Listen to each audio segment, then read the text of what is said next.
Dari PBESI sendiri melihat, kalau tadi kita lihat begitu ya, angkanya cukup besar, Indonesia menjadi pasar e-sports begitu yang berkontribusi dalam level internasional. Kalau dari PBESI sendiri melihatnya seperti apa? Apakah memang angka ini menunjukkan atau mencerminkan pertumbuhan e-sports di Indonesia sudah cukup pesat, dan juga langkah konkret apa yang diambil untuk mendorong perkembangan industri ini sendiri? Oke.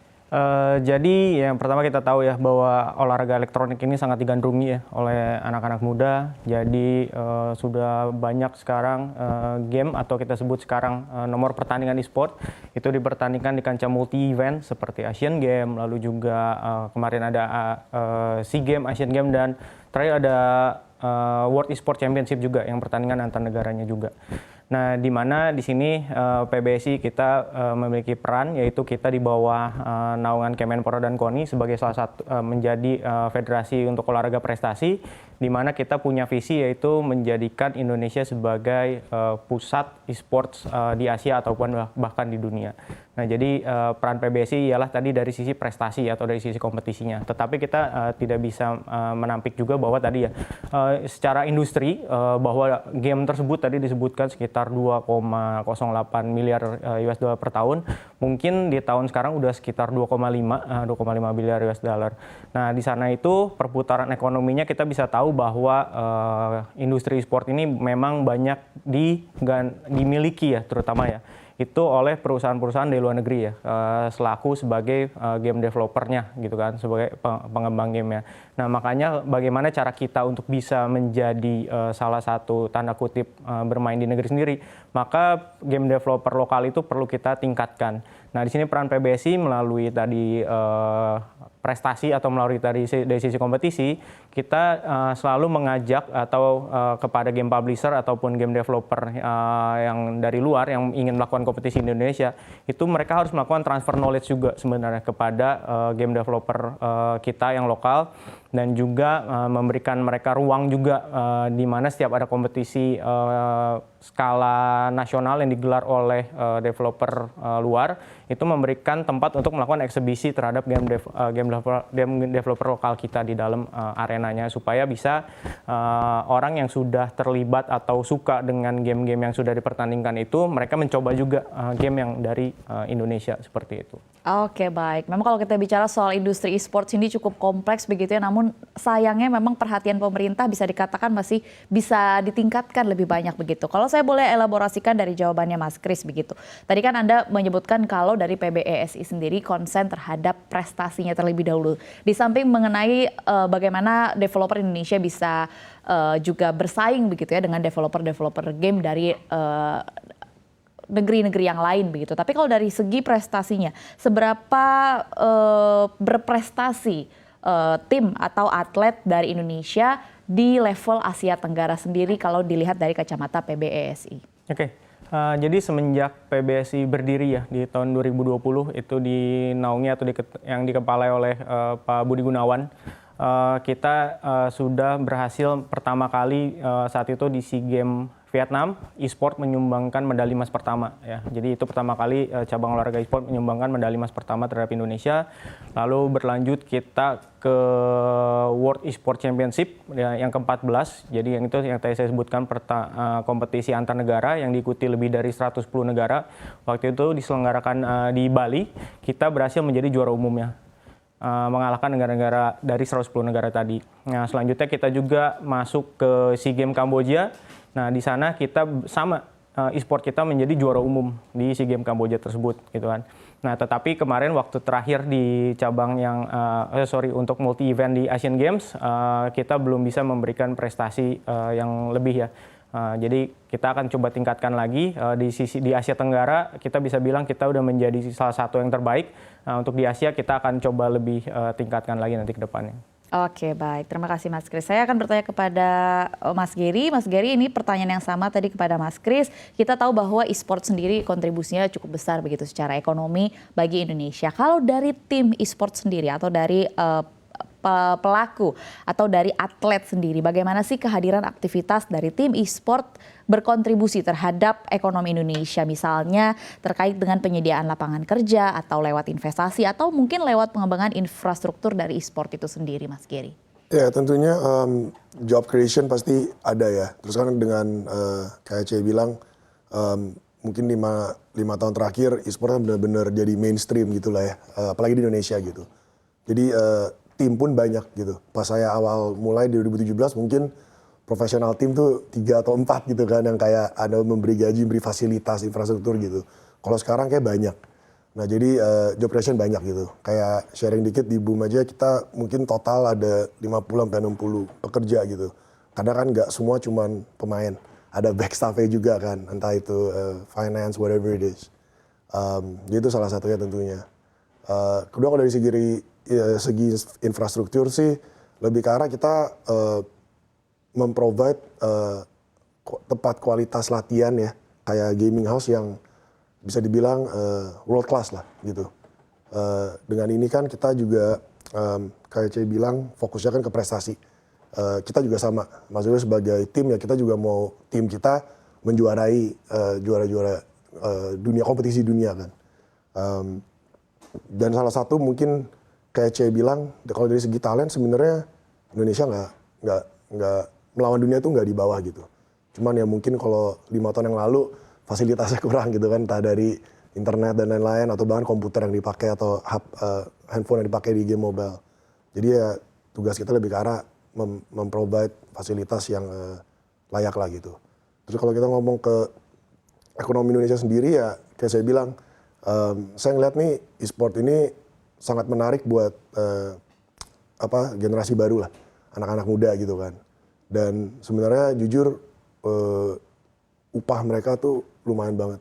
Penghasilan mereka tuh lumayan banget. Apalagi kalau kita ngomong atlet-atlet yang berkelas dunia ya. Itu kan di luar gaji yang udah lumayan tinggi, ada prize pool. Prize pool luar negeri kan juga turnamen internasional bisa jutaan dolar gitu. Jadi ya saya yakin itu pasti mendorong ekonomi e-sport lah. Dan peminatnya kan juga banyak gitu. Oke baik, untuk mempertegas berarti memang bisa dikatakan bahwa industri e-sport dari perspektif tim atau dari klub itu memang potensial memiliki nilai yang cukup besar begitu Mas Giri? Iya tentu. Kita ngeliat kalau misalnya, dan yang paling unik nih menurut saya kita lihat Indonesia walaupun tadi kan di awal acara ini kan dibilang 17 terbesar. Kita udah besar banget, kita masih 17 terbesar gitu. Tapi sebenarnya kan dari segi potensial atau mungkin kita ngomong populasi ya, kita harusnya bisa banget gitu kayak top 3, top 5 gitu kan.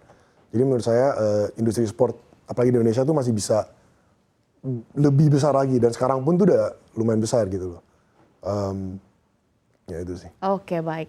Lalu yang menarik kalau tadi Anda menyinggung begitu terkait dengan penyediaan lapangan kerja. Tadi Anda menilai bahwa memang atlet-atlet e-sport terutama yang berhasil memenangkan beberapa olimpiade ini mendapatkan penghasilan yang cukup besar. Mungkin boleh sedikit bocoran ya Mas Giri, kira-kira per bulannya atau misalnya dalam satu olimpiade kira-kira seorang atlet e-sport tuh bisa mendapatkan uang, kemenangan tuh sebesar apa sih?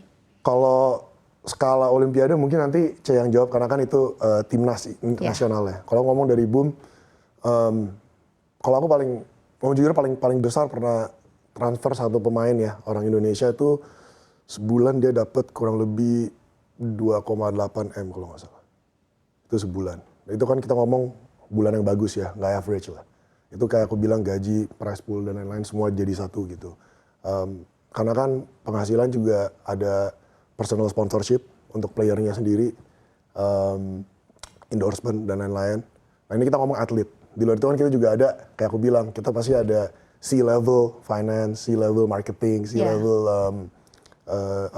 yang mencari sponsor dan lain-lain. Itu kan juga tim manajemennya. Bener ya, tim manajemennya. Dan ya tentu C-levelnya nggak murah lah gitu. Kan mereka juga masuk backgroundnya juga pasti kan dari perusahaan-perusahaan besar juga gitu. Oke baik. Balik lagi ke atlet-atlet yang tergabung mungkin dalam klub begitu ya. Kalau kita lihat kan memang mereka merupakan talenta yang memang harus diperhatikan. Dan kalau dari Mas Giri sendiri mengatakan bahwa mereka sebenarnya sudah cukup diperhatikan sekarang. Terutama pendapatannya juga tidak hanya bersumber dari gaji saja tapi juga cukup beragam. Baik dari Olimpiade dan juga salah satunya dari endorsement. Kalau mungkin boleh penggambaran ya bagi pemirsa CNBC Indonesia untuk tergambarkan memang atlet-atlet ini apakah jumlahnya memang cukup besar mungkin yang tergabung dalam Boom e-sport dan juga kebanyakan berarti pendapatan berasal dari bulanan kah atau bahkan dari yang di luar dari kegiatan e-sportnya sendiri misalnya seperti endorsement dan lain-lain. Sebenarnya yang lebih besar tuh dari mana Mas Giri? Menurut aku tergantung atletnya juga ya. Karena ada atlet yang bisa dibilang kalau emang dia lebih istilahnya performance-nya lebih bagus ya mungkin lebih dari prize pool karena dia bisa menjuarai juara kelas dunia.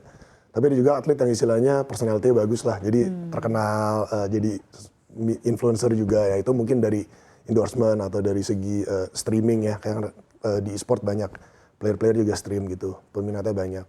Jadi tergantung. Jadi e-sport juga mungkin sedikit jelasin aja gitu kan. E-sport kan sebenarnya comparison itu kan olahraga ya. Yeah. Jadi kayak bola tuh ada, ya kita anggap kalau Indonesia mungkin Mobile Legends lah. Mobile Legends tuh sepak bolanya. Tapi ada game-game lain kayak mungkin PUBG Mobile itu bulu tangkisnya, ada basketnya, ada apanya. Jadi tergantung title atau game juga menurut aku penghasilan player juga beda gitu. Karena ya kayak mungkin aku cerita kalau di game komputer, kalau Boom kan besarnya di game-game komputer ya, itu mungkin gaji tinggi, endorsement sedikit lebih kurang lah. Karena dari segi waktu latihan, dari waktu gamenya pun tuh lebih panjang.